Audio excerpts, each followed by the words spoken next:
Togo, fort se réjouit d'avoir facilité la libération des soldats ivoiriens, mais il a des prisonniers politiques au Togo. Publié le 9 octobre 2022 par Miadjo. Faites-vous les choses dans l'optique de recevoir une reconnaissance de l'extérieur, ou faites-vous les choses par passion? Pour vous, Nicolas Robert, les 49 militaires ivoiriens arrêtés à Bamako, dont une grande partie issue des forces spéciales, vont être libérés. Cette affaire d'État a empoisonné pendant plusieurs semaines les relations entre Bamako et Abidjan, les autorités de la transition au Mali ayant accusé la Côte d'Ivoire de tentative de déstabilisation par un pays tiers. En attendant, 3 femmes du contingent ont été élargies samedi 3 septembre à titre humanitaire. Du côté togolais, on n'a pas hésité à pousser un cri d'orfraie de la victoire diplomatique de Faure Gnassingbé. Le ministre togolais des Affaires étrangères a tenu d'ailleurs à préciser dans un communiqué que c'est sous la médiation togolaise que les 3 soldats ont recouvré la liberté et réaffirme la disponibilité ainsi que la détermination de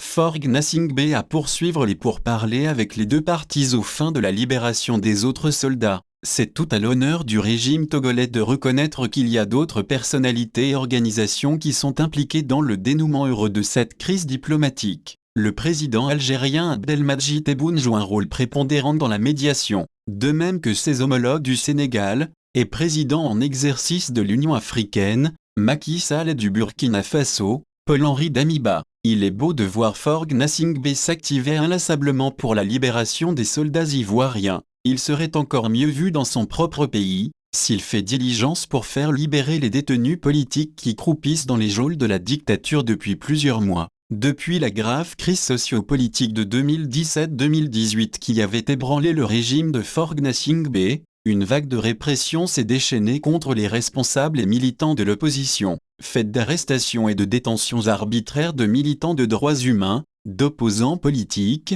de traitements inhumains, cruels et dégradants, de décès en détention, etc.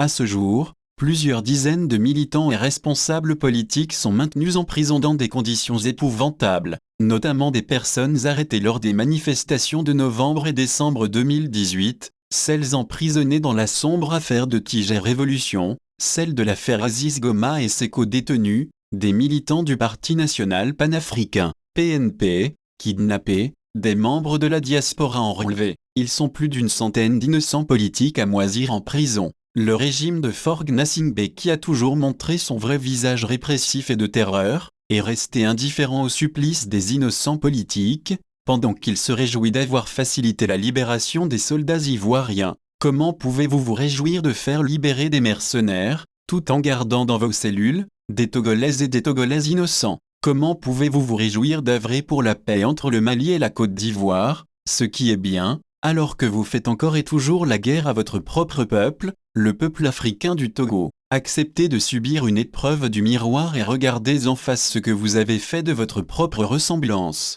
Seriez-vous vous-même vos pires ennemis? S'interroge l'écrivain et professeur de philosophie Franklin Nyansi. Ces questions légitimes, les Togolais se les posent aussi. Sincèrement, quel mérite y a-t-il à œuvrer pour la libération des soldats ivoiriens quand on maintient ses propres frères en prison? Medara Metep.